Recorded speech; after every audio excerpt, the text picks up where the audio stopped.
함께하면 됩니다. 함께하면 됩니다. 함께하면 됩니다.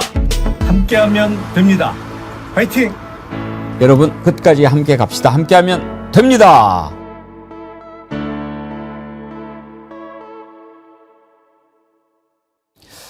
여러분 안녕하십니까? 백운기입니다. 흔히 권력을 추하다고 말합니다. 왜 그럴까요?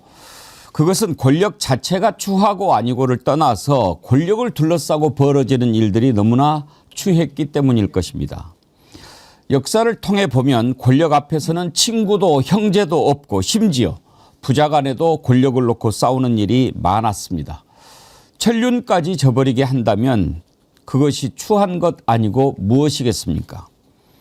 권력에 눈이 먼다는 말도 있습니다. 권력을 잡기 위해서 수단과 방법을 가리지 않다 보니 눈이 멀게 되는 것이죠.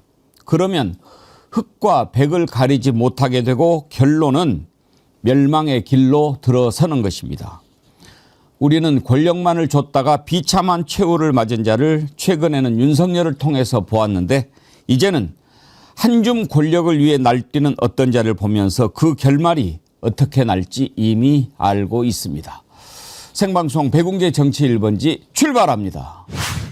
정어리 모래에서 준비한 설 선물 기획전 하고 있습니다. 여러분 이번 설 선물은 꼭 우리 정어리 모래에서 준비해 주셨으면 좋겠습니다. 좋은 제품 아주 좋은 가격에 준비했으니까요. 여러분들께서 한번 쭉 보시고 그래 이번 설 선물은 정어리 모래에서 하자. 이게 제일 좋겠다. 제가 이번 주에 소개해드린 것은 홍삼 백년진고 더나함 제품 그리고 또 벌꿀 레드 향인데 다음 주엔 또 새로운 거 준비한 걸 소개하도록 하겠습니다. 백년진고는 제가 여러분께 항상 강조하는데 이제는 많은 분들이 드셔서 좋은 것 아시는데 선물로 해 주십시오. 선물로 많이 하시면 받는 분들이 좋아하실 거고 또 더 많이들 소개하고 그렇지 않겠습니까? 홍삼 제품이 사실 좀 비싸서 이걸 먹고 싶어도 못 먹는데 제가 아쉬운 게 너무 거품이 많이 끼어 있다. 이 가격에 만들 수 있는데 정말 너무 비싸게들 받지 않나요? 그런데 사람들이 생각하기에는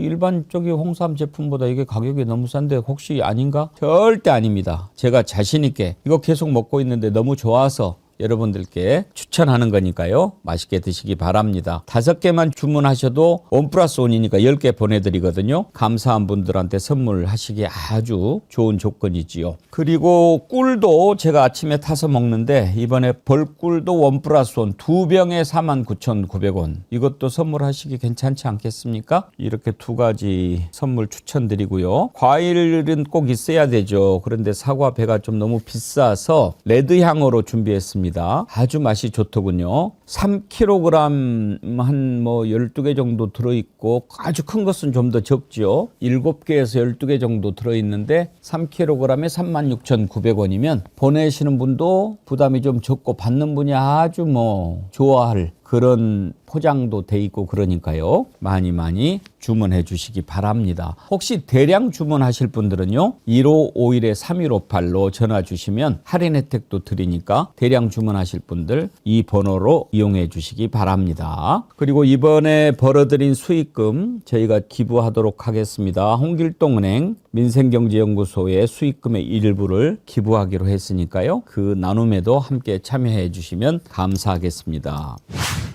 네, 1월의 마지막 백운계 정치 1번지 함께해 주신 여러분 감사합니다. 1월이 벌써 이렇게 저무네요. 12월 중에 한 달이 지나갑니다. 참 소중한 나날들인데요. 우리가 잘 마무리하고 또 2월에 다음 주에는 또 입춘이 있습니다. 새봄을 잘 맞았으면 좋겠습니다. 어제 영웅본색 함께해 주신 여러분들 진심으로 감사드립니다. 나홀로님 어제 영웅본색 너무 좋았습니다. 사법부 행태에 다들 모여서 욕하니 그동안 쌓인 울분이 좀 풀렸네요. 이은주 님이 험한 말 자제시켜서 참느라고 혼났네요. 그러셨는데 예, 어제 이병철 변호사님과 최재형 목사님 함께 말도 안 되는 판결 무엇이 문제인지 우리가 들여다봤는데요. 혹시 못 보신 분 계시면 다시 보기로 한번 꼭 보시길 바랍니다. 목요일은 영웅본색, 금요일은 이슈 1번지 있는 날이죠. 오늘 저녁 6시에 이슈 1번지 있습니다. 여러분 꼭 보시기 바랍니다.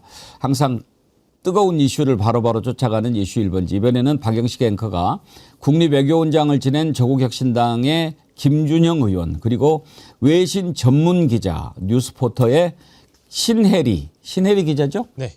신혜리 기자와 함께 지금 논란이 되고 있는 트럼프 저렇게 왔다 갔다 하는데 도대체 뭐 때문에 그러는가 한번 그 속내를 짚어보고 아이스 얼음보다 더 차가운 그 이민 단속국의 무자비한 행태 이런 것도 한번 그 내부를 깊이 들여다봤습니다.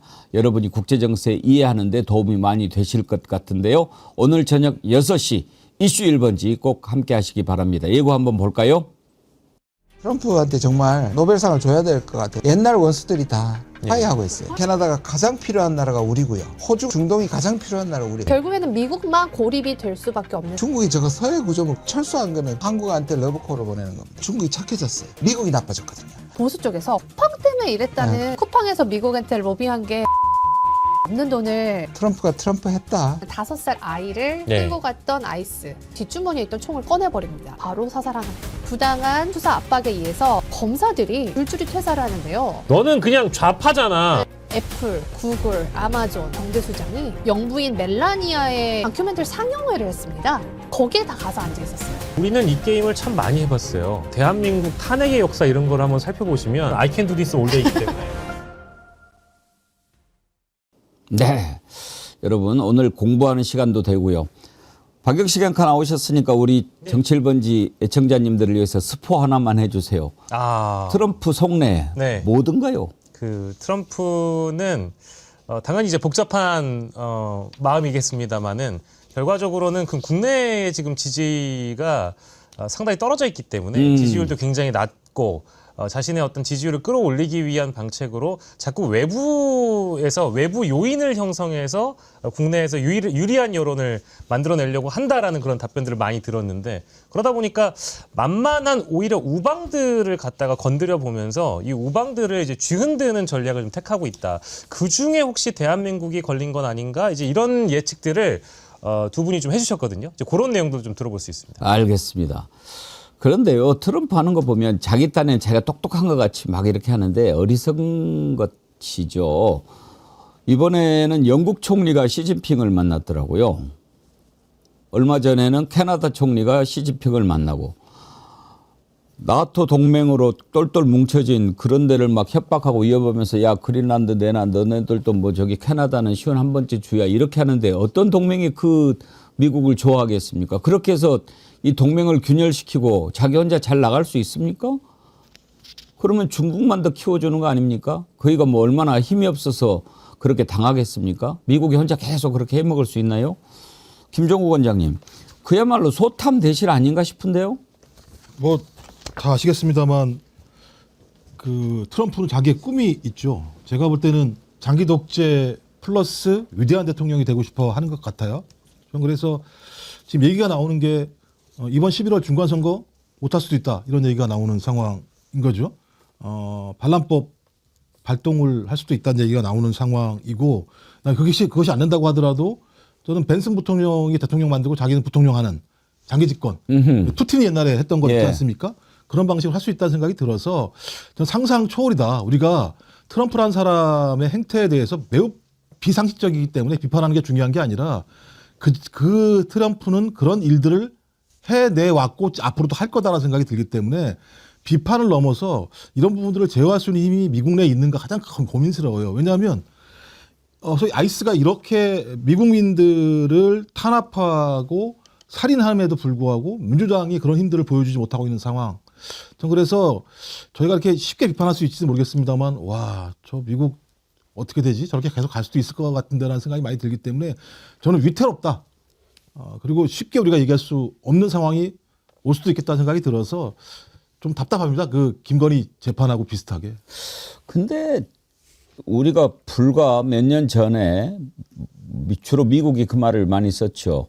북한, 시리아, 이라크 이런 데를 불량 국가, 깡패 국가 그렇게 부르지 않았습니까? 그런데 지금 하는 것 보면 김유정 의원님 트럼프 완전 깡패 아닙니까? 깡패죠. 깡패죠, 저건. 전 세계 완전 제국주의의 화신처럼 지금 굴고 있잖아요. 뭐 그리고 지금 의회에서 애초에 우리가 사실 그 팩트시트에 나와 있는 거는 법안 발의하면 일단 관세는 그달의 1일부터 인하해서 적용한다 이렇게 돼 있잖아요. 그리고 이제 조금 국회에서 이게 좀 늦어지고는 있습니다만은 그게 조건은 아니었잖아요. 근데 그냥 그거 왜 빨리 안 하냐 그러면서 다 지금 원복이다 이렇게 하고 있잖아요. 그러니까 짐이 곧 법이다 뭐 이런 거 아니겠어요? 지금 트럼프 입장에서는. 지임이 같은 소리 하고 있어. 제가 원래 깡패 안 좋아해요. 안 좋아하고 그것도 무서워하지도 않아요. 깡패들은 말로가 항상 안 좋으니까. 예. 그렇죠. 깡패들을 절대 무서워하면 깡패들이 그 힘을 가지고 그걸 노리는 거죠. 이 일반인들을 갖다 공격하는 건데요. 짧은 역사만 말씀드리면 미국이라는 나라가요. 18세기에 독립전쟁을 통해서 건국을 하고 난 다음에 영국과 이 유럽 세력들이 무역 제재를 합니다. 그래서 완전히 경제가 올락하는 상황이거든요. 근데 이 미국이 누굴 통해서 이 경제 위기를 극복하느냐? 중국을 통해서 극복을 합니다. 중국과의 무역을 통해서 극복을 하는데 지금 보면 다시 또 미중이 저렇게 싸움질을 하는 거 보면서 참 이 국제 질서라고 하는 것이 국익이라고 하는 하나의 가치만 가지고 저렇게 충돌할 수 있구나. 저는 그 안에는 많은 사람들의 자기의 이익이라고 하는 권력욕이 작동하는 측면이 분명히 있어서 미국민들이 좀 빨리 좀 트럼프의 저 잘못된 권력욕들을 우리와 같은 일반 국민들의 어떤 민주화 열망이든 행동이든 이런 걸 통해서 좀 막아줬으면 좋겠다 이런 생각이 듭니다. 첫 번째 이슈로 갑시다. 부산이 대인님 참 또 재미있는 거 보내주셨네. 도널드 트럼프 도널드로 삼행시 보내주셨어. 있어요. 도둑놈. 날강도. 더러운 놈. 정답. 정답입니다. 부산이 대인님. 네. 재밌습니다. 자, 어제 뭐 예정대로 장동혁이 한동훈을 제명을 했습니다. 사실 뭐 관심 없어요. 둘 다 똑같은 사람 아닙니까? 그런데 이제 그걸 보면서 제가 궁금한 것은 왜 그럴까? 그거 설명이 되려면요. 일단 몇 가지 전제 조건이 필요하지 않습니까? 장동혁은 지방선거에는 관심이 없다.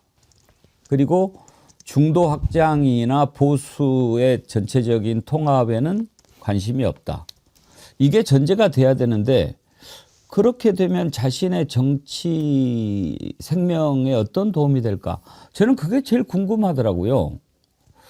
그런데도 그걸 밀어붙였다. 이건 혹시 무슨 또 다른 뭐가 있을까? 그러니까 저는 그게 이해가 안 되는데 우리가 상식적으로 접근하니까 해석이 안 되는 거죠. 그러니까 그쪽 상식과 우리 상식이 충돌하는 것 같은데 일단 김유정 의원님. 네. 왜 그런 것 같아요?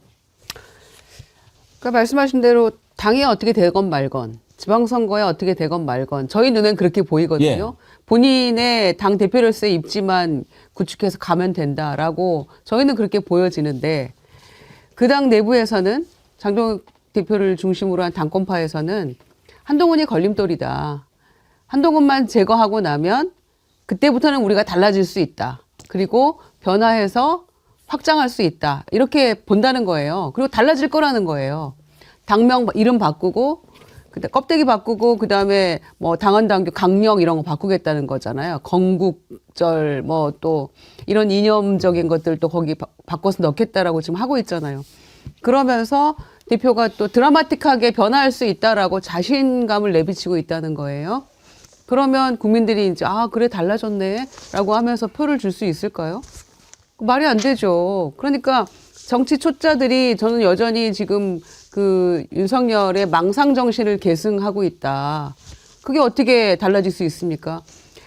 12월 3일 날 계엄에 대해서 그게 마지막 기회다. 사과하고 반성하고 무릎 꿇어야 된다. 국민들 앞에, 역사 앞에. 그런데 결국 안 했잖아요. 그래서 그러고 나면 아마 수도권을 중심으로 해서 지방선거 출마자들이 와글와글 시끄러워질 거다 했는데 침묵하던 오세훈도 나서서 너 사퇴해라 지금 이렇게까지 나오고 있잖아요. 그게 말로만 하는 뭐 정치적 액션인지 쇼잉인지 모르겠습니다만은 그래서 본인은 할 수 있다라고 생각하는 것 같고 다수의 국민과 저희들의 시각에서는 이거는 말도 안 되는 짓이다. 그 종합일간지 9개에서 자폭, 자해, 자멸, 민주주의 위기 비슷한 논조로 다 사설이 나왔거든요. 그런데도 마치 윤석열 때와 같이 저희가 그때 기억나시죠? 조중동 좀 보세요. 그거 유튜브만 보지 마시고 귀를 기울이세요 했는데 지금의 장동혁 체제가 딱 그 짝인 것 같습니다. 제법 길게 설명을 해주셨는데 쭉 들어봐도 결국은 김유정 의원님하고 저하고 생각이 같은 것 같군요. 이해가 안 간다네요. 이해 안 가죠. 근데 본인은 정신 승리하고 있다는 거죠. 잘 된다고 자신하고 있다는 거죠. 아 그러니까 이해가 안 가요. 왜 그러는지 모르겠어요. 저한테 지금 물어보려고 그래요. 예. 그래서 김종욱 의원님은 짚히는 바가 있습니까? 제가 볼 때는 비합리적이지만 저는 장동혁 입장에서 합리적이라고 생각해요. 그러니까 장동혁이 작년 말부터 계속 왜 이러느냐 이렇게 가면 지방선거 진다 이렇게 얘기했을 때도 나에게 계획이 있다. 기다려달라고 얘기했어요. 예. 그 계획이 뭡니까? 한동훈을 제거한다. 그러니까 이 내부에서 불균질한 한 덩어리를 떼어낸다. 그럼 균질한 집단이 되겠죠. 균질한 집단이 어떤 거겠습니까? 윤석열과 극우 결합체들이 만들어지겠죠. 그랬을 때 단일한 리더십이 만들어지겠죠. 단일한 리더십을 누가 만들었습니까? 장동혁이 만들었겠죠. 그럼 장동혁은 제가 볼 때는 이 당을 갖다가 앞으로 3년간 끌고 갈 수 있습니다. 왜? 국민의힘 당원 구조가 3, 4년 동안 바뀌지 않을 거예요. 제가 볼 때는. 근데 지금 국민의힘 당원 구조 보십시오. 20% 정도의 구체적인 지지율을 계속 가지고 있죠. 이 상황에도 불구하고. 그다음에 각 지역에 있는 실제적으로 동원 가능한 사람들 당원 구조 같은 경우는 통일교 신천지라고 하는 소위 동원 가능한 사람들의 라인들이 만들어져 있죠. 이 라인들 때문에 국민의힘에 있는 소위 그 구구적인 아니면 보수적인 의원들이 움직이지 못하는 구조가 있는 거 아니겠습니까? 그러면 3, 4년 동안 이 구조를 갖게 되면 본인이 어디에 나올 수 있습니까? 대선에 나올 수 있겠죠. 근데 윤상현 의원 말 생각나십니까? 1년만 지나봐. 다 까먹어. 네. 이런 예를 들면 사유세계의 구조를 가지고 있는 상황이라고 한다면 지금 상황에서는 승부 보는 게 가장 합리적인 거죠. 장동혁 입장에서는 야 다른 얘기 듣고 이거 안 돼. 뭐 내라는 문제가 있어. 비합리적이야. 이런 얘기 다 들으면 장동혁은 제가 볼 때 골로 갑니다. 그럼 본인이 봤을 때는 합리적인 자기의 계획에 따라서 윤호개인 세력 등에 업고 직진해서 그냥 계속 쳐나가는 방식을 통하면 본인의 정치적인 생명들은 거기서 보장될 거라고 저는 판단한다는 생각이 들기 때문에 장동혁과 윤호개인 입장에서 합리적인 판단을 한 거다. 하지만 전체 국민들 입장에서 봤을 때는 말도 안 되는 개똥 같은 짓을 하고 있는 거죠. 완전히 유럽 같은 극우 정당으로 가고 있는 겁니다만 이걸 대체할 만한 세력이 없잖아요, 지금. 김종국 원장님 말씀 들어보니까 좀 이해가 되긴 되네요. 그러니까 이렇게 지금 돼 있는 거죠. 여기만 보는 거죠. 저는 정말 그 상식적인 수준에서 아무리 생각해도 이해가 안 돼서 오늘 한번 그 김종혁이죠. 친한계에 지금 내일 모레 제명이 될 처지에 있는데 한번 이야기 좀 들어보자 하고 이렇게 오늘 2부에 불렀어요. 나오겠다고 하더라고. 그래서 한번 이제 들어보려고 했는데 그런 사람을 왜 부르냐. 그런데 아니 뭐 한동훈이나 김종혁이나 뭐 나와서 한번 뭐라고 그러는지 우리가 한번 들어보는 거 나쁘지 않지 않습니까? 그런데 부르지 말까? 그거보다 더 나은 설명이 나올 것 같지가 않네요. 아니 그래도 무슨 얘기를 하는지 들어야 저희가 뭘 들어야 내용을 알 수 있으니까요. 아니 이제 우리 이 스튜디오가 바로 국민의힘 당사 옆에 있지 않습니까? 맞죠, 맞습니다. 그렇게 점심 때 이렇게 나가 보면 막 이렇게 사람들이 많이 지나다니면서 막 그 구호를 외치고 그래요. 근데 보니까 어떨 때는 막 장동혁 물러가라 하면서 한 무리가 지나가고 어떨 때는 한동훈 물러가라고 한 무리가 지나가고 막 그래요. 같은 당인데 그럼 왜 한동훈 물러나라고 하는가? 왜 장동혁 물러나라고 하는가? 한번 좀 물어보고 싶은데 무서워서 물어보지는 못하겠더라고요. 거의 뭐 내전 상태라고 봐야죠. 저도 거기 어제 지나가면서 그 동영상을 찍은 게 하나 있어서 지금 피디님한테 일단 보내드렸거든요. 예. 그래서 이따 이거는 뭐 틀어주시면 될 것 같은데 이건 뭐 어디까지나 취재까지 하시고. 약간 이건 지나가던 과정에서 누구나 다 요 장면들을 보면서 여의도 일대에서는 이제 지나가게 되기 때문에 이거는 이제 여의도에 오며 가며 이 저희 스튜디오 부근을 왔다 갔다 하시다 보면 늘 볼 수 있는 장면 중에 하나니까 틀어주시면 되고요. 저는 이 정치도 결국 사람이 하는 일이기 때문에 앞에서 우리 훌륭하신 김유정 의원님이나 김종욱 교수님께서 말씀 주셨지만 아주 오랜 기간 동안 둘 사이에 한동훈 전 대표와 장동혁 대표 간의 어떤 인간적인 갈등이라고 해야 될까요? 뭐 악감정들 이런 것들이 분명히 작용했기 때문에 여기까지 왔다라고 봐야 될 것 같고, 그리고 장동혁은 정치 경험이 전무한 사람이잖아요. 0.5선이라고 불리지 않습니까? 근데 그러다 보니까 과거에 한동훈 스태프를 하던 시절에 본인이 느꼈던 바가 있었을 것이고, 그리고 이제 당대표가 되고 나서 자신을 지지하는 사람들, 즉 고성국이라든지 뭐 김재원, 김민수 이런 사람들이 대부분 소비하거나 출연하는 매체들이 다 극우 컨텐츠 위주, 윤 어게인 지지 세력들이 보는 것이기 때문에 이 사람들이라고 하면 한동훈이라는 그 이름 석자를 절대로 받아들일 수가 없는 사람들이어서 그들의 입장을 철저하게 장동혁이 대변해주는 차원의 이런 제명 결정을 내렸다라고 봐야 될 것 같습니다.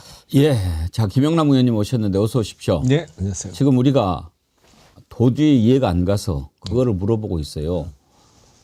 지금 장동혁이 한동훈 제명시키고 막 저렇게 난리느라고 난리인데 뭐 다들 이제 뭐 당권 잡으려고 하는 거 그거는 알겠는데, 그러려면 전제가 선거도 포기하고 중도 흡수도 포기하고 그러겠다는 거냐, 그렇지 않고는 이해가 안 되는 짓이다. 이렇게 생각해서 그러는 거거든요. 세 분 말씀 들어보니까 그것 말고는 뚜렷한 답이 안 나오는데 왜 그런 것 같습니까? 아니, 그건 이제 합리적인 사고를 하는 분들의 논리고, 저쪽, 소위 그 윤어게인 쪽은 논리가 어떠냐면, 항상 안 되는 집안은 집안 싸움부터 한다. 집안 싸움 하면 될 것도 안 된다. 그렇기 때문에 내부의 그 이물질을 제거하고, 우리끼리 똘똘 뭉쳐서 나가면 선거를 그래야 이길 수 있다라고 생각을 하는 거죠. 근데 객관적으로 보면 그건 택도 없는데. 글쎄, 말이 안 되는데. 네, 말이 안 될 것 같은데 그 내부적으로는 그 이른바 그 무리 효과가 좀 있는 것 같아요.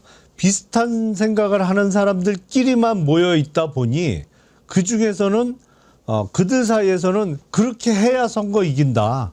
내부 분열 없이. 그런 논리예요. 들어보면 기본적으로. 참 이해가 안 되네. 근데 그나저나 김영남 의원님은 또 무슨 하마평이 나오던데. 아니, 전 진짜 일주일에 하나씩 나오면 뭐.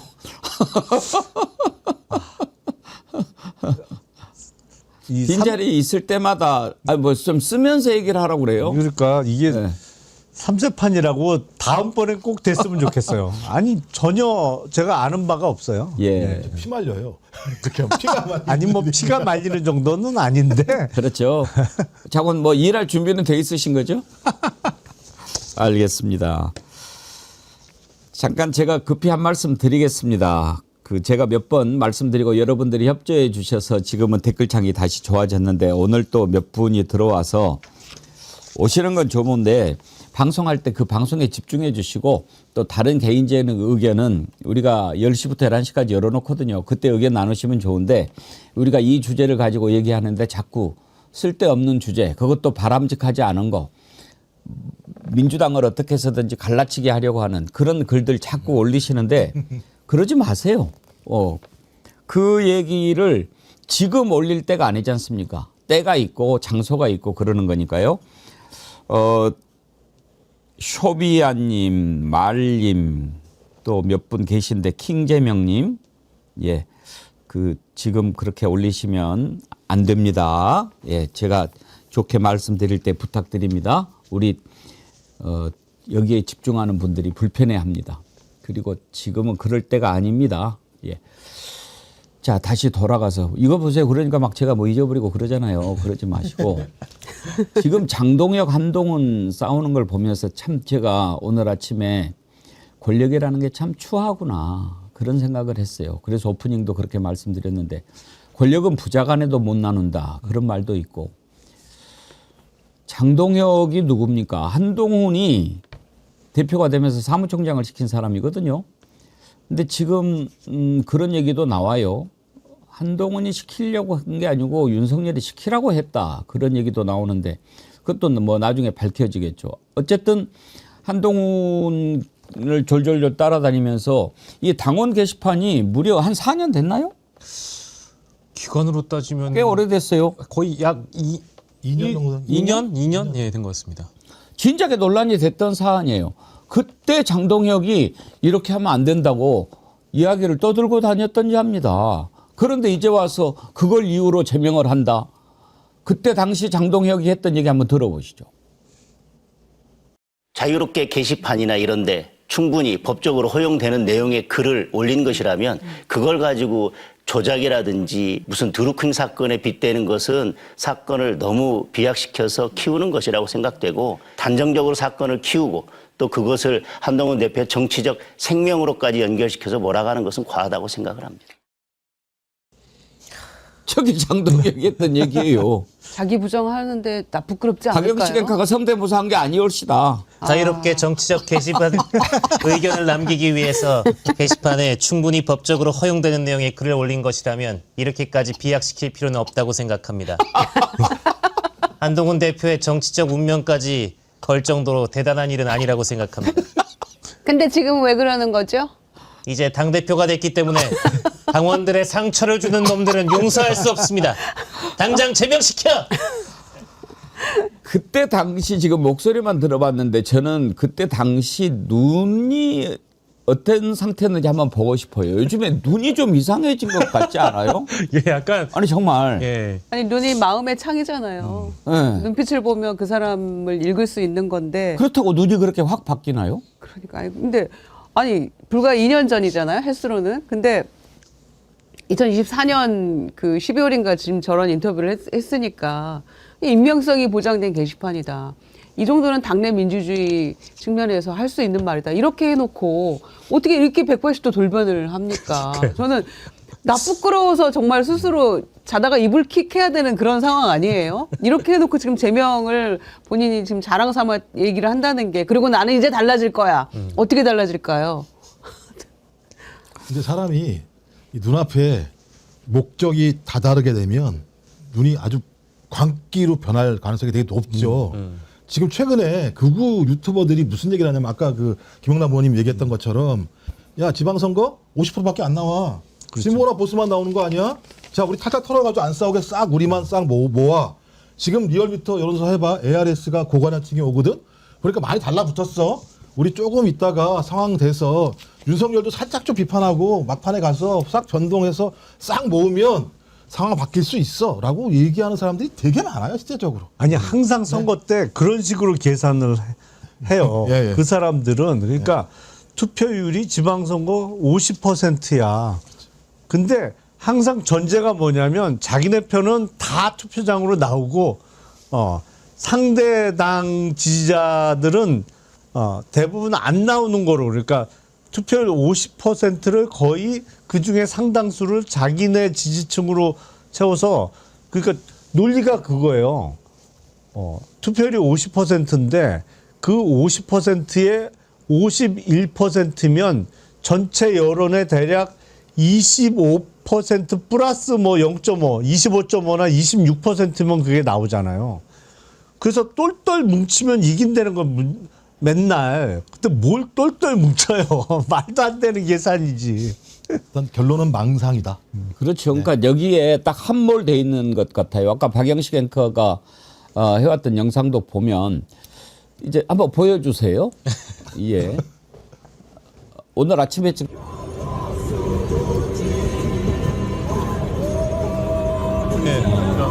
영상 촬영이고 현수막이어가지고 대부분 윤 어게인을 바라는 분들은 저렇게 이제 한동훈 전 대표를 조롱하거나 그런데 이제 완전히 몰입하고 있는 거죠. 저걸 버리지를 못합니다. 일본 뭐라 그러더니? 그러면은 이제 윤 어게인 세력 가지고 다시 한번 해보겠다라고 하는데 그걸 누가 할 수 있을까? 난 참 그게 궁금하고. 지금요, 일단 국힘당이 다 그 방향으로 가고 있다면 모르겠어요. 일단 오세훈 시장도 장동혁이 물러나라. 너 그렇게 해갖고는 안 된다. 당장 이제 오세훈은 떨어지게 생겼잖아요. 왜? 그거 가지고 선거를 치르지 못한다는 것을 조그만 상식만 있어도 아니까. 그리고 이제 친한계는 물론이고 전부 다 난리를 치는데 과연 이 정도까지도 헤쳐나갈 능력과 실력이 있는지는 모르겠어요. 먼저 한동훈 계죠. 고동진 의원 장동혁 물러나라라고 기자회견을 했는데 들어보시죠.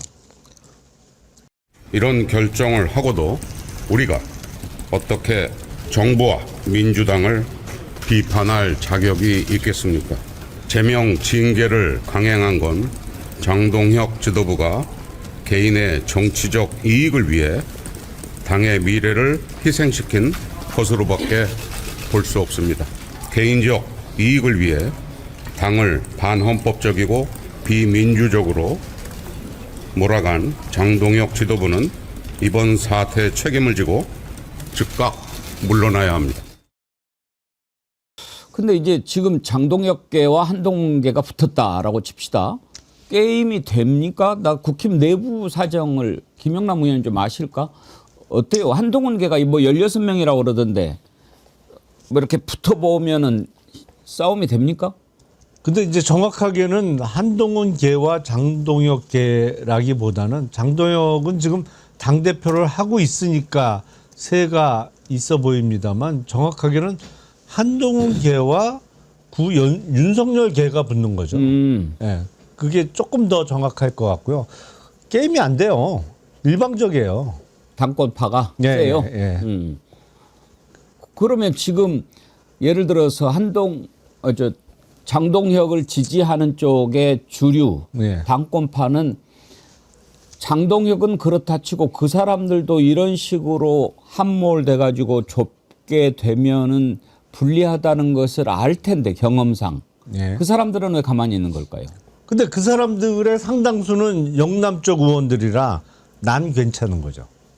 난 괜찮아요. 그리고 그 현역 의원 중에 상당수는 또 난 요번에 대구시장 나갈 건데 경북도지사 나갈 건데 대구 경북은 괜찮아.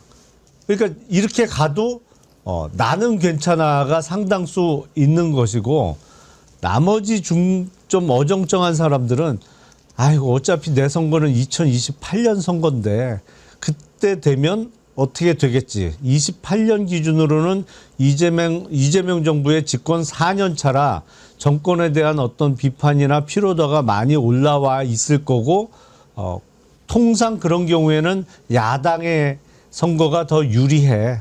그래서 여기서 그냥 주류 세력하고 척지지 말고 잘 지내면서 다음 선거 하겠다는 사람들이 또 상당수가 있는 거고요. 그러니까 그렇게 좀 섞여 있는 거죠. 그쪽은. 제가 방송하다 보면 제일로 힘든 게 이런 경우예요. 상식이 아닌 자들이 하는 것을 상식의 잣대로 얘기하려고 할 때 그게 제일 힘들어요. 그게 오늘입니다. 오늘 이 주제입니다, 지금. 그러니까요. 네. 그래서 국민의힘은 지금 김영남 의원 말씀하신 대로 한 7, 80명은 침묵하고 있어요. 7, 80명은. 그리고 말씀하신 대로 저도 계속 방송에서 얘기했던 건데 이번 지방선거가 당의 어떤 운명을 뭐 조금 영향을 미치겠습니다만 일단 총선이었으면 상황이 달라졌겠죠. 그런데 내 선거가 아니기 때문에 다수의 의원들은 침묵하고 있는 겁니다. 판이 어떻게 돌아가나 팔짱 끼고 보는 거예요. 그렇기 때문에 지금 이 당권파가 이렇게 그 막무가내식으로 그 당무를 이끌어갈 수 있는 거고요. 지도부에서 어제 7대 1대 1이었잖아요. 그러면 영양자 최고 같은 경우는 뭐 사실상 반대라고 보고 7대 2인데 그 7명이 면면이 전부 다 영남 쪽, 그다음에 장동혁 충청 하나, 그다음에 신동욱 최고는 강남 서초. 이러니까 지금 말씀하신 대로 별 영향 없는 곳이에요. 이를테면 중도 확장이 반드시 필요해서 이겨야 된다라는 그런 지역하고 좀 차이 나는 지역인 거죠. 자기네 괜찮다는 지역인 거잖아요. 나는 한번 이제 봅시다. 저는 이미 앞이 훤하게 보이거든요. 저희 이제 멸망으로 가는 지름길인데 뭐 분열해서 잘 되는 집안 없었고 저렇게 그 극우로 한쪽으로만 가서 성공한 경우를 보지 못했기 때문에 그 결말이 뻔히 보이는데 그럼에도 불구하고 저렇게 불나방처럼 들어가는 그 이유를 참 모르겠어요. 아무튼 한동훈이 앞으로 어떻게 할지도 관심인데 어제 뭐 기자회견 한다고 그래서 저는 뭔가 무슨 얘기를 할까 궁금했는데 완전히 와서 뭐 터미네이터 한번 하고 가더라고요. 참 그 한동훈도 너무 그 만화 같은 뭐 그런 짓을 좀 그만했으면 좋겠어요. 한동훈이 몇 살이에요? 73년생입니다. 73년생이면은 몇 살인가? 우리나라로 54된 거죠. 50이 넘었으면은 좀 그 유치한 것과 유치하지 않은 것을 구분할 나이는 안 됐나요? 근데 자꾸 그 뭔가 폼에 좀 집착하는 것 같지 않아요? 그 질문에 대한 정답은 사람마다 다르다가 될 거예요. 죄송합니다. 자, 어제 그 기자회견이라고 했는데 한번 보시죠.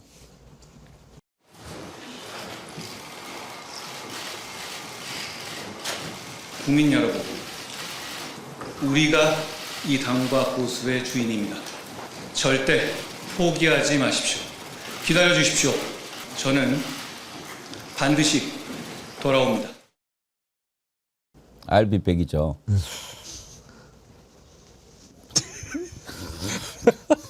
그 저런 식의 쇼잉이 지지자들의 마음을 움직일 수 있을 거라고 생각한 것 같은데 지지자까지는 몰라도 국민들이 저런 걸 보고 우리도 지금 저 모습 맨 처음에 이렇게 있을 때 다 웃었잖아요. 근데 왜 저럴까요? 아니 본인은 그게 멋있다고 생각하는 것 같아요. 그걸 또 멋있게 봐주는 위두훈이 팬클럽도 있는 거고 물론 일부입니다만 근데 한동훈 전 대표는 사실은 저렇게 겉으로 드러나는 모습 뭐 옷을 어떻게 입고 뭐 요새 유행하는 뭐 이제 몸에 좀 붙는 핏하게 입고 뭐 어떻게 하면 키가 커 보일까 뭐 이걸 고민하는 것보단 제가 보기엔 정치인으로서 콘텐츠를 좀 키워야 돼요.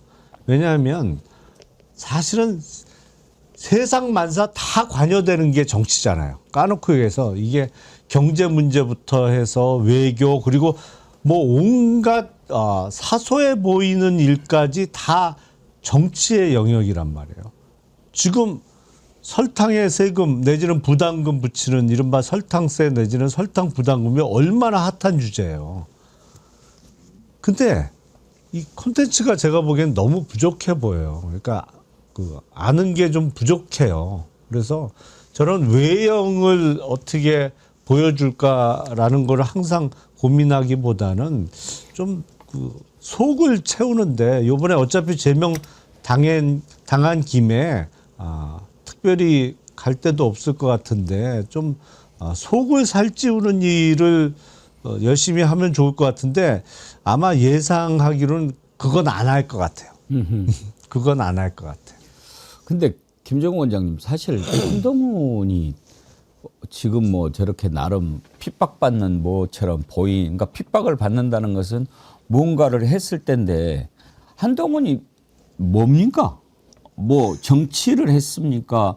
또는 어떻게 해서 저 자리까지 갔습니까? 윤석열 때문에 갔죠. 그거 아닌가요?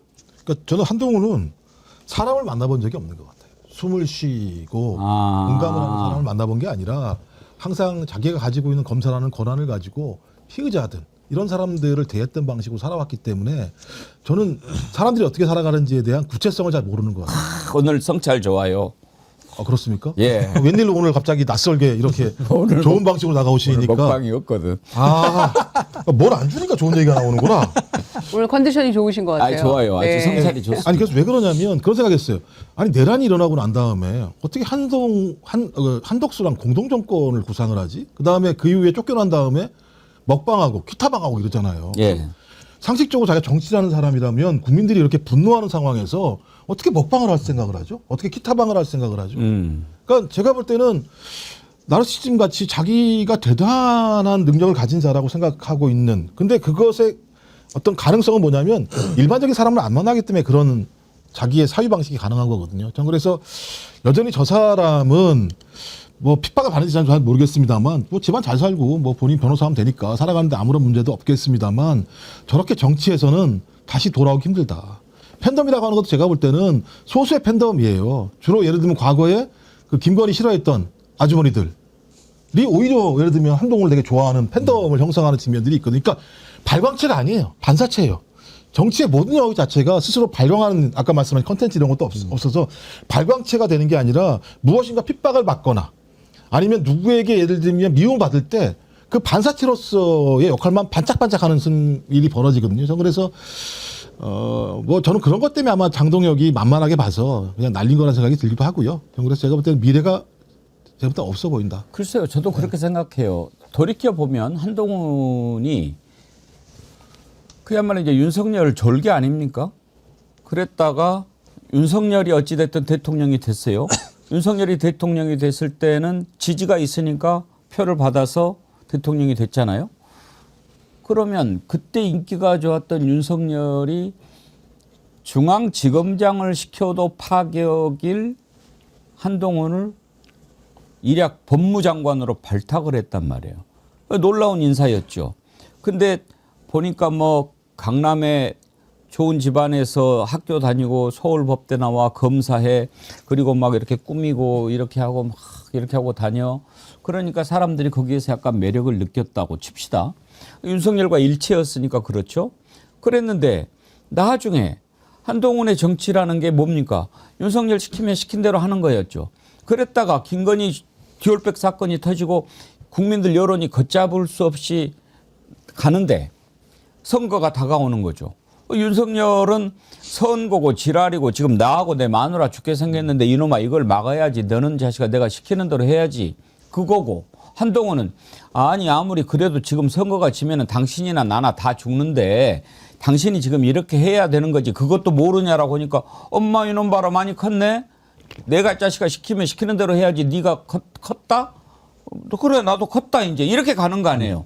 그러다 보니까 이제 한동훈은 갈 길이 없어진 건데 맨 처음에 윤석열이 인기 좋을 때 심었던 한동훈의 인기가 자기 걸로 착각하고 받아친 거죠.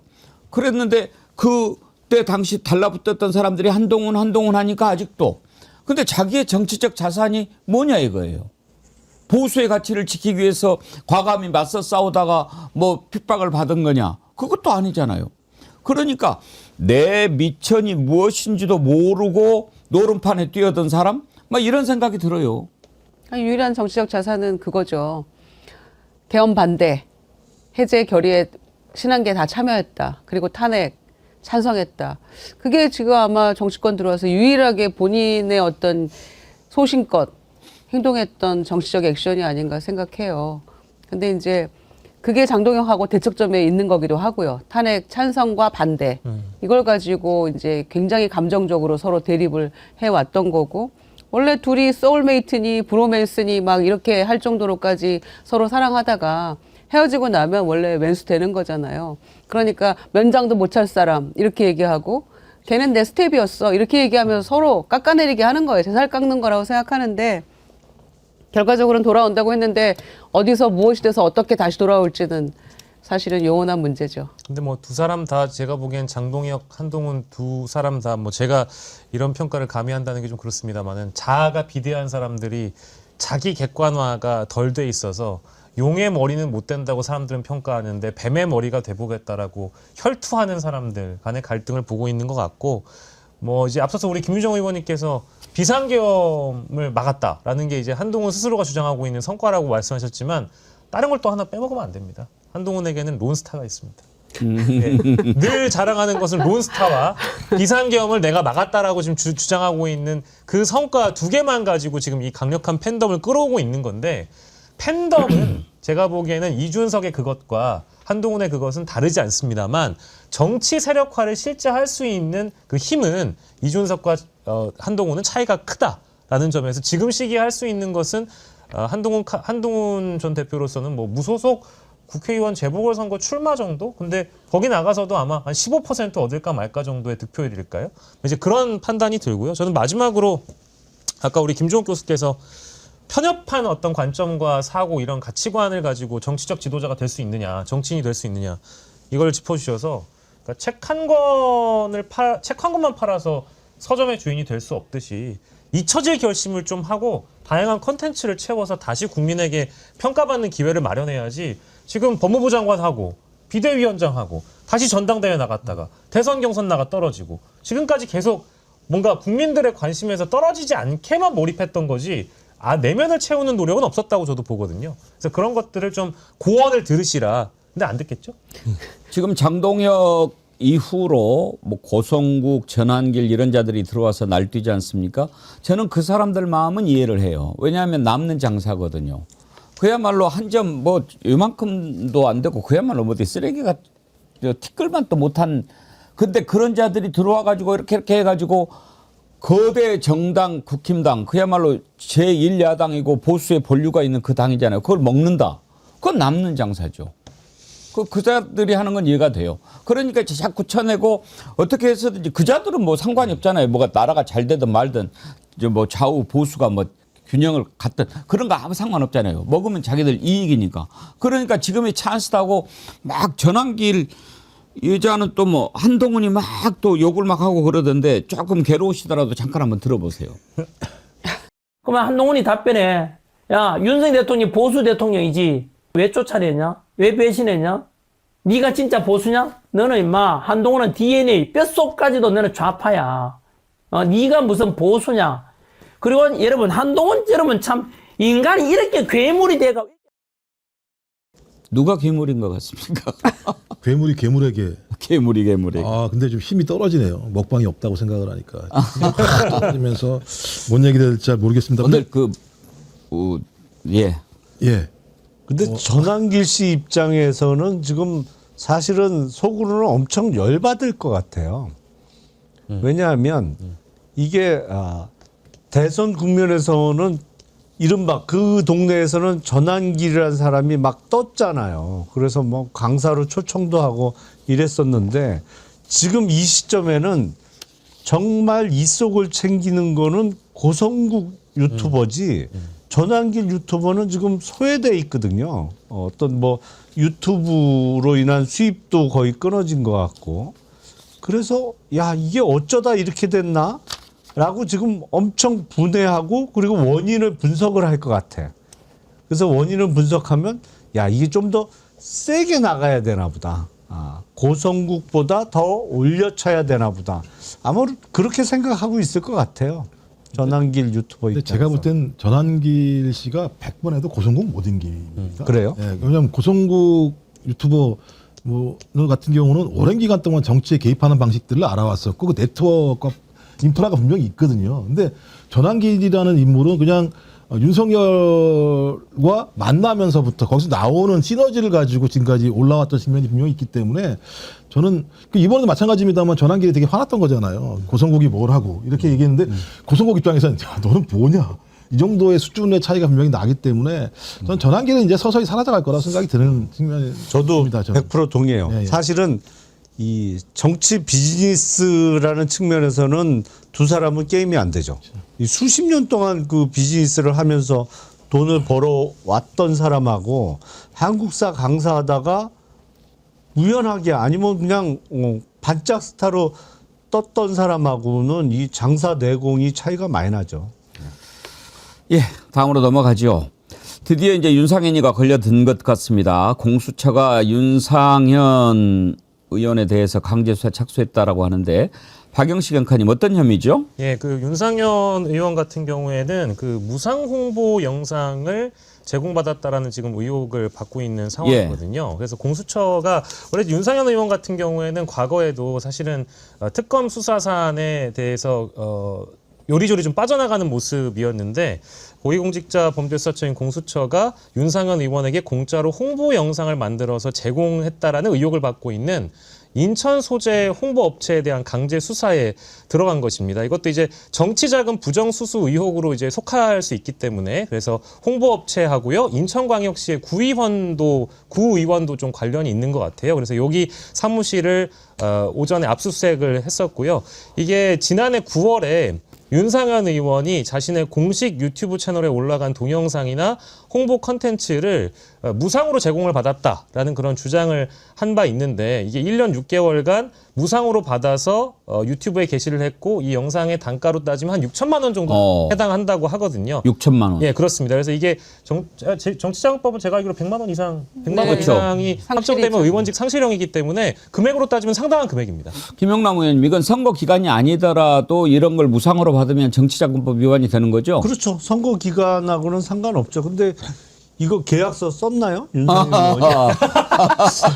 그 우인성 판사 논리대로라면 계약서 안 썼으면 이거 죄 안 되는 거 아니에요? 무죄인데. 그러니까요. 근데 기간도 겹쳐요. 2023년부터 2024년 사이에 이렇게 지금 무상으로 영상을 받은 거라서 총선 때 겹칠 수도 있거든요. 근데 계약서 없으면 무죄죠.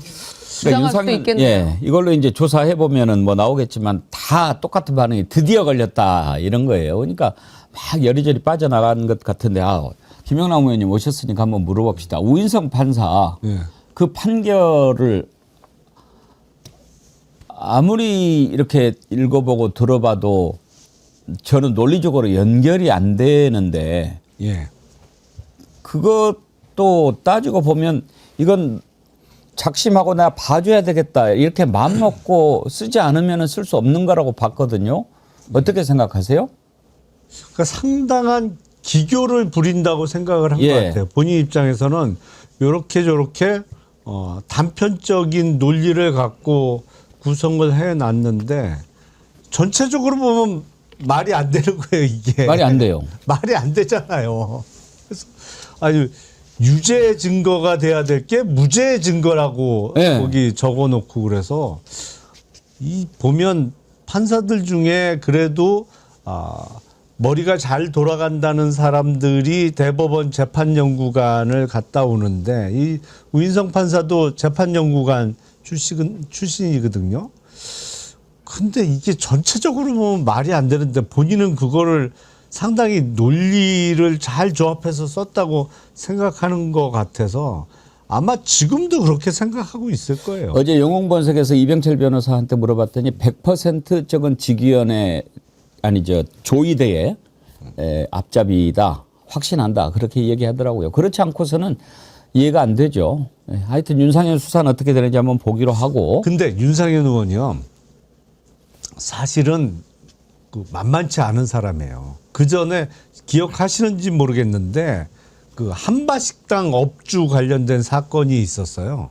그게 뭐냐면 윤상현 의원이 2020년 총선으로 기억하는데 그때 무소속으로 출마를 합니다. 그리고 국민의힘 그 뭐 당명은 딴 거였습니다만 그쪽에 안상수 전 인천시장이 공천을 받아서 그 지역구에 출마를 해요. 근데 총선 직전에 한바식당을 운영했던 사람이 어떤 폭로를 하냐면 내가 안상수 시장한테 뇌물 주고 한바식당 운영권 받았다라는 거를 폭로를 해요. 그래서 결국에 안상수 시장 그 후보가 떨어지고 윤상현 의원이 무소속으로 당선이 됐는데 나중에 보니까 그게 허위 폭로였어요. 그래서 그 한바식당 운영하던 사람하고 윤상현 의원하고 같이 기소가 돼서 하급심에서는 유죄가 선고돼서 거의 이제 확정만 되면 정치 생명이 끊어질 위기에 처했는데 결국에 그거는 그때 제 기억에 대법원인가 무죄를 받아서 살아서 돌아오더라고요. 윤상현 의원이 결코 만만한 사람이 아니에요. 그렇죠. 뭐 그러니까 지금 몇 선이에요? 5선 아닌가요? 되지 않나요? 그리고 뭐 최근에 또 그 소송이 있었습니다만 남영희 그 인천 미추홀구를 후보가 마찬가지로 그때 표차가 171표였던 걸로 기억납니다. 전국 최저 표차이기 때문에 뭐 재검표도 하고 했던 노력이 있었습니다만은 어쨌든 대법원 쪽에서 판결은 이거 소송을 기각을 하면서 윤상현 의원의 의원직을 계속 유지시켜 준 거니까요. 그런 거 보면 계속 뭔가 윤상현 의원은 위기일 때마다 자꾸 기사회생하게 되는 그런 운명을 타고난 사람인지 모르겠습니다만은 참 대단한 사람, 어떤 측면에서는 대단한 인간이긴 합니다. 하여튼 뭐 그리고 노는 그 공간이 다르잖아요. 전두환 사위도 했다가 박근혜 누나라고 부르기도 했다가 막 이러는 거 보면 개인기는 있는 거죠. 어떤 100% 승소를 한 사람이거든요. 윤상현 의원이 지금까지 걸린 게 되게 많아요, 실제적으로. 근데 한 번도 유죄 판결을 받은 적이 없어요. 그러니까 그만큼 제가 볼 때 네트워크가 단단하다는 거죠. 그리고 윤상현 의원 같은 경우는 그냥 그날 만나면 형동생이에요. 엄청나게 네트워크를 만들고 술도 엄청 많이 먹어요. 폭탄주 같은 경우도. 그러니까 그렇게 예를 들면 자기가 가지고 있는 재정적인 힘과 본인의 예를 들어 스킨십, 그다음에 자기의 인프라 말씀하신 것처럼. 그래서 저는 그때 법조계 기득권 카르텔이 분명히 있다. 이건 이제 윤상현 의원에게만 해당되는 게 아니라 최근 김건희 판결을 본다고 하더라도 개인이 무슨 영달을 얻으려고 판사가 그런 판결을 내리겠습니까? 상식적으로. 그 판결문을 보면 어떤 의도성이 있지 않고서는 저렇게 써야 될 하등의 이유가 없거든요. 전 그러면 이런 의도성들을 만들어내는 이유가 뭘까? 저는 거대한 사법규칙권 카르텔.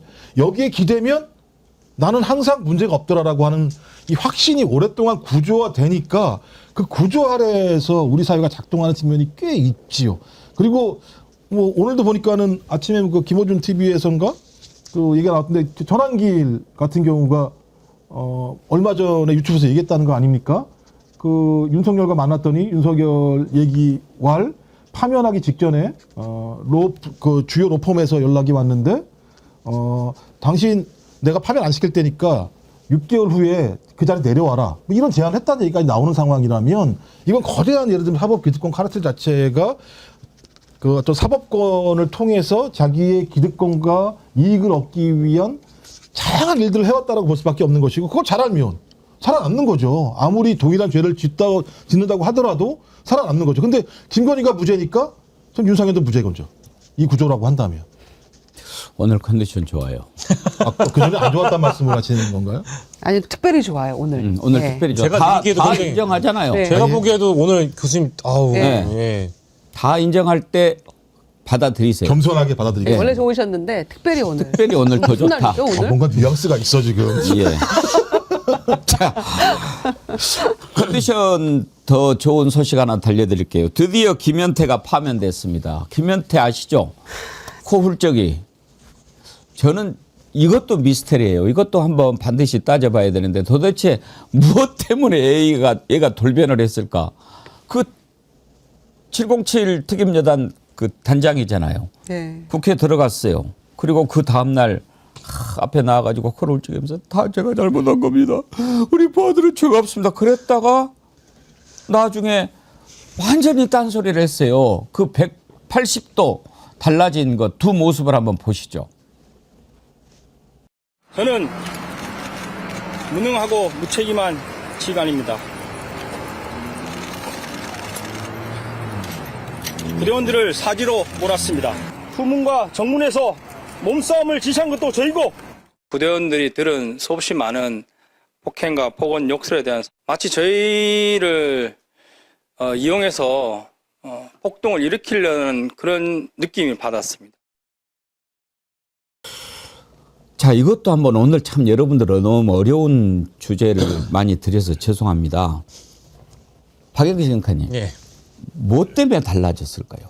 아, 저도 참 그게 의문이긴 합니다만은 일단은 계엄이 실패하고 나서는 자신이 그 눈물의 기자회견을 통해서 마치 그 부대원들을 가장 가까운 지근거리에서 걱정하고 우려하며 책임을 지는 어떤 상관의 모습을 보여주면서 이 책임을 좀 감면받으려고 했던 것 같습니다. 근데 이 사람의 마음이라는 게 그때 당시엔 갈 때 같아서 그 임박한 시기엔 그럴 수 있겠습니다만은 뭔가 시간이 점차 흘러가면서 윤석열의 이 파면이 아니라 이 탄핵 기각 가능성을 혹시나 이 양반이 짐작했던 것은 아니었을까. 그래서 이 헌법재판소의 이 증인으로 나왔던 과정이라든지 각종 재판에서도 자신의 입장을 180도 돌변해가지고 입장을 선회했던 건 아닐까. 그런 저는 예측을 좀 해봤습니다.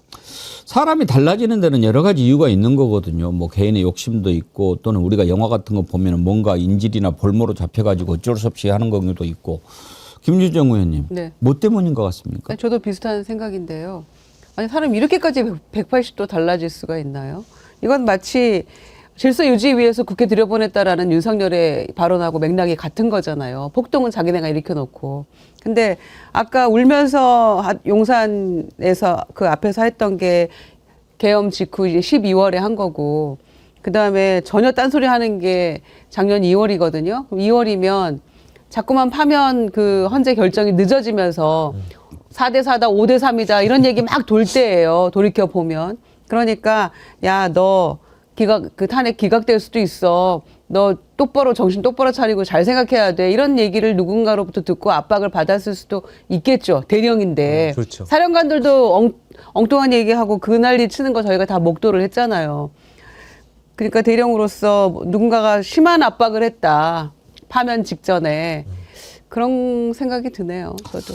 바바님, 안기령 대변인 영상 없었으면 어쩔 뻔했어. 아이고, 무슨 말씀이세요? 이것도 그렇게 이야기했어요. 고도로 훈련을 받은 아주 스킬인가 뭐 테크닉인가 뭐 그런 이야기를 했어요. 그러니까 안기령 그 대변인인가 부대변인인가가 지금 완전히 블랙요원의 실력으로 그냥 총대를 이렇게 압수해서 역공을 취하려고 했다고 그렇게 얘기를 한 거예요. 총기를 탈취하려고 했다던가 예. 뭐 그런 얘기했죠. 김현태가 왜 이렇게 돌변했는지를 알아보고 있는데 오늘 컨디션 좋은 김종원 원장님 맨 마지막에 듣기로 하고 김용남 의원님은 어떻게 분석하십니까? 김현태 대령뿐만 아니라 당시에 한덕수 권한대행을 비롯해서 국민의힘의 여러 중진 의원을 포함해서 저들을 설득한 분명히 시나리오가 있어요. 그러니까 윤석열 생환 시나리오가 분명히 있었을 거예요. 근데 그게 들어보니 그럴듯해. 그리고 그렇게 될 거라고 생각을 한 거예요. 그러니까 김현태 대령도 저기서 눈물의 기자회견을 했다가 태도가 돌변했고 한덕수 당시 권한대행도 비상계엄 실패한 이후에 국회에 나와서는 90도로 잘못했다고 절했어요. 그러다가 나중에 태도가 바뀌었잖아요. 그리고 국민의힘 소속 의원들이 무슨 윤석열과의 의리 때문에 한남동 가서 수호 집회 한 게 아니에요. 절대로 그럴 사람들이 아니에요. 이건 이렇게 하는 게 나한테 이익으로 돌아온다는 믿음 때문에 그런 행동에 나섰던 것인데 그들이 충분히 설득당할 만한 윤석열이 생존해서 다시 집권한다는 시나리오가 있었던 것이고 그거에 이제 넘어간 거죠, 다들. 예, 자, 다들 아주 분석을 잘 해주셨는데 오늘 컨디션 좋은 김종국 원장님 분석 기대가 됩니다. 매우 부담스러운데요. 저는 12월 4일에 주목합니다. 저는 그게 아직까지 열리지 않은 판도라의 상자라고 생각을 합니다. 12월 4일 날 법조 5인 4인방 플러스 1이 모여서 그때부터 소위 탄핵을 하지 말아야 될 논리적 근거, 내란이 아니라는 논리적 근거가 나오기 시작합니다. 뭐 고도의 통치행위 어쩌고저쩌고 나오기 시작을 하고요. 갑자기 김영현이 스스로 자진해서 출두합니다. 근데 출두하기 전에 전화를 받았다고 얘기하는데 전화 받은 데가 한남동 지역 기지국이었어요. 전 그렇다면 대통령실 차원의 내란 세력들이 전체적인 플랜을 짜고 그 플랜에 입각해서 김영현을 보냈을 거다. 그럼 김영현을 왜 보냈을까? 제가 볼 때는 일단 1차는 탄핵을 저지한다. 2차는 탄핵을 저지하고 난 다음에 그 다음에 수사 자체를 갖다가 하지 못하도록 검찰이 공수처에 그 수사를 떠넘긴다. 이런 플랜들이 좀 마련된 것 같아요. 근데 이 플랜이 실패했지 않습니까? 전 2차 플랜이 한덕수를 통해서 헌재를 작동하지 않게 한다. 헌재를 작동하지 않게 하면 파면을 막을 수 있다. 저는 이런 내용들을 가지고 당연히 주요한 진술자들에게 저는 요 라인들이 다 작업을 했을 거라고 봐요. 이건 추정입니다만. 그러면 그 라인들 자체가 계속 내란 세력으로서 저지하려고 하는 큰 힘이 되겠죠. 거기다 결합된 게 뭐냐면 여론조사가 결합됩니다. 여론조사를 보니까 이상한데? 라고 그때 엄청 난리가 났어. 1월달 여론조사 보게 되면. 그리고 막 저지하고 싸우는 힘. 그러니까 윤석열이 저 싸우네? 계속 싸우네? 나중에 세포가 되긴 합니다만. 전 그런 정황을 보면서 힘의 완벽한 하락이 아니라 균형을 맞췄다고 생각하면서부터 저는 그때부터 판단하는 거죠. 누구에게 갈 것이 맞는가. 이런 자들은 자기가 별을 달기 위해서 이쪽에 방향으로 바꾸는 거로 진술하기로 하지 않았나? 라고 하는 저는 생각이 들긴 한데 대부분 다 추정입니다. 좋아, 오늘 좋아요. 아주. 예. 참 잘했어요. 그래서 그 헌법재판관 임명 안 한 건에 대해서 재판이 또 남아있죠. 한덕수. 예. 이우리님, 곽종근은 박선원, 김병지 의원을 만나서 정상이 됐고 김현태는 강선영, 임종덕을 만나서 그렇게 된 것입니다. 명쾌합니다. 영향이 없다고 아주 할 수 네. 없죠. 예. 그렇죠. 영향 없죠. 저도 여기에 한 표를 주는 게 김현태는 제가 보기에 아주 단순한 자인 거예요. 그래서 그 다음날 그 실패로 돌아가고 아침에 코 울적일 때는 아마 누가 시킨 것도 아닐 거예요. 본인이 그냥 한 거야. 내가 이렇게 해야 돼. 근데 내가 책임을 다 뒤집어 써야 돼. 그래야 지휘관의 자세야. 딱 그랬는데 너 미쳤냐? 들어와. 너 이거 끝난 거 아니야 이놈아. 그러면서 딱 그림을 그려준 거죠. 이게 임마 이렇게 돼가지고 나중에 이렇게 가게 돼 있어 임마. 머리 썩은 놈 이렇게. 그러네. 이게 잘못됐네요. 그래가지고 이제 이렇게 된 거예요. 근데 나중에 보니까 오메 요거야 아니거든. 다시 돌아와야 되는데 그거는 이제 돌아올 수가 없는 거죠. 너무 많이 가버렸고 돌아오라고 한 사람도 없고 그래서 이렇게 망해버린 게 아닌가. 이런 자들은 단순한 자는 단순하게 생각을 해줘야지 너무 어렵게 생각할 것도 없어요. 또 하나는 본인이 예. 해외로 나가는 플랜이 거래가 됐죠. 그렇죠. 그때. 예. 그런 것도 걸려 있는. 파키스탄인가 어디 뭐 네네. 보내준다고. 그런 것도 걸려 그러니까 이제 있겠죠. 너 인마 이렇게 하면 이렇게 해주고 그랬는데 뭐 이제 파면 진작 파면했어야죠 뭐 저기 이런 걸 뭐라고 그래요? 이의제기 했다고 그러던데. 예. 보통은 이제 소청 예. 심사를 넣죠. 예, 공무원이니까. 예. 그래서 파면했는데 나는 뭐 내란에 깊숙이 관여한 적 뭐가 직접 들어가서 국회 문 부순 게 707 특임단 아니에요? 들어갔어요. 네. 깨고 들어간 사람 중에 예. 하나예요. 주요 임무 종사 혐의로 지금 저기 되는 거니까요. 자, 하여튼 역사가 이제 조금씩 조금씩 앞으로 이렇게 해서 나가는 건데 앞에 있는 걸림돌들 하나하나씩 치워야지요. 오늘 2부에서는요, 국힘당의 김준혁 전 최고위원 만나봅니다. 김종혁. 네. 제가 뭐라고 그랬어요? 김준혁은 민정원입니다. 보고 김준혁 싶으신가 의원님 봐요. 미안해요. 무슨 그런 사람을 다 부르냐 뭐 이런 분들이 계시던데요. 한번 들어봅시다. 뭐 들어보고 뭐 저기 하죠.